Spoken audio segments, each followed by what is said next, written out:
How to send a picture to an email. Hey everyone, welcome back to our channel. In today's video we are going to learn how we can send a picture to an email, so make sure to watch the video till the very end. So if you want to actually send a picture to an email, it's actually quite simple, but first it's very important to understand which email service or app you're using. In my case, I'm personally using Gmail because things are much easier, and I would also recommend 80% of the audience to actually always switch to Gmail. If you're using Yahoo, Hotmail, Outlook, or any of the other services, that's also perfectly fine, but the things could be a little bit different. So in my case, I'm using Gmail, so you can follow along with the tutorial. All you have to do is open Gmail, and let's say you're trying to compose the email to someone and then you want to send them a picture. So you go to the compose email body.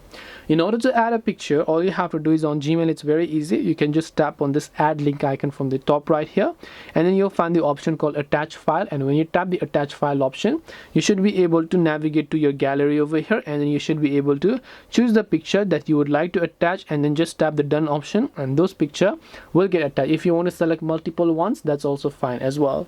This way you should be able to send a picture to an email. Hope this video was very helpful. If you have got any more questions, feel free to leave them down below. Thank you for watching till the end, and see you soon in the next video.